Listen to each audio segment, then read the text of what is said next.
बिस्मिल्लाहिर्रहमानिर्रहीम। Ninth class mathematics exercise number 1.2 के question number 2 के साथ मैं हूं नवीद मिराज।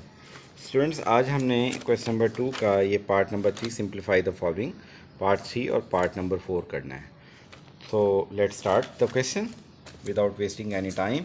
देखिए हमारे पास यहाँ पे जो क्वेश्चन है वह 0.00227 होल रेज़ द पावर -1/3 है। ठीक है, अब पहला काम तो ये करेंगे, इस ब्रैकेट में मौजूद ये जो हमारे पास डेसिमल नंबर है, इसमें ये जो पॉइंट लगा हुआ है डेसिमल पॉइंट, इसको ख़त्म करते हैं। और उसका तरीकाकार ये है कि आपने ये जो नॉन ज़ीरो डिजिट्स हैं इनको लिख देंगे डिवाइडेड बाय, इस डेसिमल पॉइंट की जगह 1 लगाएंगे। ये छोटी क्लासेस में तरीका आपको सिखाया जाता है। और इस डेसिमल पॉइंट जो डेसिमल पार्ट है इसमें मौजूद डिजिट्स की जगह आपने ज़ीरो लगाना है। तो यहाँ पे कितने डिजिट्स हैं? 1 2 3 4। You will have to put 4 digits here. Okay, 27 raise the power हमारे पास। देखें, सबसे पहले तो ज़रा क्वेश्चन को भी हम लोग ज़रा वेरीफाई कर लें कि क्वेश्चन ये सही लिखा है हमने। ठीक है, तो यहाँ डबल ज़ीरो नहीं है, सॉरी, ये सिंगल ज़ीरो है, ये मिस्टेक हो गई है। यहाँ पे 0.027, तो यहाँ से भी एक ज़ीरो कम है। टोटल डिजिट्स बन जाएंगे 1 2 3, तो 1000 आ जाएगा। ओके, और इस सारे की पावर क्या है हमारे पास? -1/3 है। ठीक है, क्लियर। अब चलते हैं जी आगे। अब ये बात हमने पढ़ी है कि अगर पावर नेगेटिव हो तो उसको पॉजिटिव बनाने के लिए आपने इसका रेसिप्रोकल लेना है। रेसिप्रोकल अगेन क्या मतलब था? लास्ट क्वेश्चन में इन डिटेल बताया था कि डिनोमिनेटर को न्यूमिनेटर बनाएंगे और न्यूमिनेटर को डिनोमिनेटर में चेंज कर देंगे आप। तो इसकी पावर -1/3 ये बन जाएगी +1/3। In the next step what we are going to do कि ये जो 1000 है इसमें 1000 को लिखूँगा, दरअसल किसकी पावर 3 है? ये 10 की पावर 3 है। 10 की पावर 3 अगर नहीं पता चल रहा तो हम इसको आपको फैक्टराइज करके दिखाते हैं। तो आप देखें, ये मैंने 1000 लिखा, इधर थोड़ी सी बड़ी प्राइम फैक्टराइजेशन आएगी और ये आएगा हमारे पास 2 5 द 10। ओके, 2 5 द 10 आ गया, ये 2 ज़ीरोज़ आ गए एज इट इज़ क्योंकि 2 के टेबल में नहीं है। 2 2 द 4 आ गया, 1 कैरी मिला, इसके साथ 10 बन गया। 2 5 द 10, ये ज़ीरो क्योंकि 2 के टेबल में नहीं होता, it will remain as it is. अब इसके लास्ट में ज़ीरो ये बता रहा है कि अभी भी ये 2 पे डिवाइड होगा, तो हम कैसे डिवाइड करेंगे? 2 1 द 2। ओके, ये 4 2 2 द 4, 1 कैरी 10, 2 5 द 10। अब इसके लास्ट में 5 आ गया, it means it is not going to be divided by 2 further. उसके लिए अब हमने इसको 5 पे डिवाइड करना है।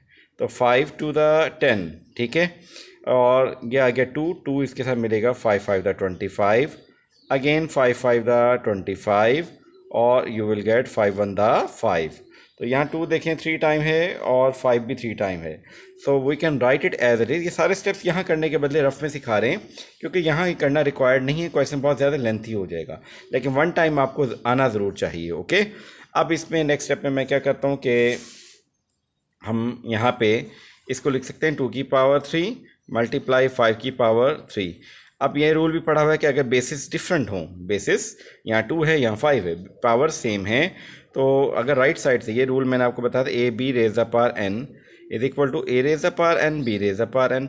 अगर मैं राइट साइड से पढ़ूँ तो पावर देखो n n है, यहाँ पावर 3 3 है, तो राइट साइड वाली जो रूल है अगर यहाँ से अप्लाई करें तो ये कहता है you can write it in single bracket, और ये पावर एज ए कॉमन आप लिख सकते हैं प्रोडक्ट की शक्ल में। तो ये बन जाएगा 10 की पावर 3। तो यही चीज़ हमने यहाँ अप्लाई की और इसको लिखा 10 की पावर 3 लिख दिया। ओके, आई होप सो कि ये सारे रफ स्टेप्स की वजह से आपको स्टेप क्लियर हो गया होगा। ठीक है जी, अब चलते हैं जी आगे, मूव करते हैं हम लोग। और इसमें नीचे 27 है, again 27 can also be written as 3 raise the power 3। उसी तरीके से फैक्टराइज करेंगे तो बन जाएगा 1/3। ओके, और अब ये पावर बताती है कि ये पावर इस 3 न्यूमिनेटर के साथ सेपरेट हो जाएगी, डिनोमिनेटर पे सेपरेट कर देंगे। तो देखें यहाँ हमारे पास कैसे होगा कि 10 रेज़ द पावर 3 के ऊपर ये 1/3 पावर सेपरेट हो जाएगी, और 3 की पावर 3 पे ये 1/3 पावर सेपरेट हो जाएगी। अब ये पावर है, उसकी भी पावर है, ये रूल भी हमने पढ़ा हुआ कि अगर पावर की पावर हो तो पावर पावर से क्या होगी? मल्टीप्लाई होगी। इस बात को अप्लाई करेंगे 10 की पावर 3 और मल्टीप्लाई 1/3। यहाँ 3 की पावर 3 मल्टीप्लाई 1/3। तो देखें ये 3 कैंसिल, यहाँ भी ये 3 कैंसिल, ऊपर रह जाएगा जस्ट 10, नीचे रह जाएगा 3, और this is our final answer. I hope so कि ये क्वेश्चन अच्छे से क्लियर हो गया होगा। अब हम मूव करते हैं इसके पार्ट नंबर 4 की तरफ। जी स्टूडेंट्स, पार्ट नंबर 4 आपके सामने है। एक्स रेज़ द पावर 14 ये हमारे पास क्वेश्चन है। अब आपने जस्ट इतना काम करना है कि पहला काम है ये जो हमारे पास जो सर्ड है और इसका ऑर्डर 7 है, ये फॉर्म कहलाती है हमारे पास रेडिकल फॉर्म, और आपने इसको कन्वर्ट करना है पहले स्टेप में एक्सपोनेंशियल फॉर्म में। और उसका तरीकाकार ये होता है जो भी सर्ड है उसका रेसिप्रोकल एज ए पावर लिख देंगे। यहाँ ब्रैकेट लगाएंगे, यहाँ 7 है तो 1/7, यहाँ 8 होता तो 1/8, अगर यहाँ 7/8 होता तो उसका रेसिप्रोकल 8/7 पावर कर देते। जो भी चीज़ है उसका रेसिप्रोकल एज ए पावर आपने यहाँ लिख देना है। और इसके अलावा नेक्स्ट स्टेप में ये जो 1/7 है न्यूमरेटर में भी सबके साथ सेपरेट हो जाएगा, डिनोमिनेटर में भी सबकी पावर के साथ सेपरेट हो जाएगा, मल्टीप्लाई होगा। पावर की पावर मतलब मल्टीप्लाई होना है। तो 1/4 ये एक्स की पावर 14 के साथ 1/7 को जब आप मल्टीप्लाई करेंगे तो यहाँ पे क्या होगा, ये पावर में 7 है, ये 2 है, ये 7 1 7 7 2 14। यहाँ जब आपने 21 को 1/7 के साथ मल्टीप्लाई किया वाई की पावर के अंदर तो 7 3 21 आ गया। यहाँ जब आपने मल्टीप्लाई किया तो 7 5 35, डिनोमिनेटर में भी सेम ऐसे ही आपने मल्टीप्लाई कर दिया।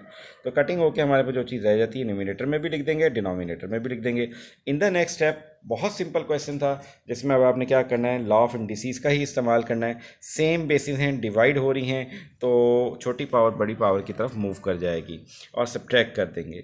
तो यहाँ पे देखें एक्स की पावर 2 है, नीचे डिनोमिनेटर में तो एक्स है ही नहीं, इसलिए एक्स की power 2 will remain as it is. इसको तो आपने वैसे का वैसे लिख दिया। यहाँ वाई की पावर 3 है, नीचे वाई की पावर 2 है, लिहाजा वाई को 1 टाइम लिखेंगे और 3 में से इसकी पावर 2 को सब्ट्रैक्ट कर देंगे। ठीक है, तो y की पावर 3 में से y की पावर 2 को सब्ट्रैक्ट कर देंगे हम लोग।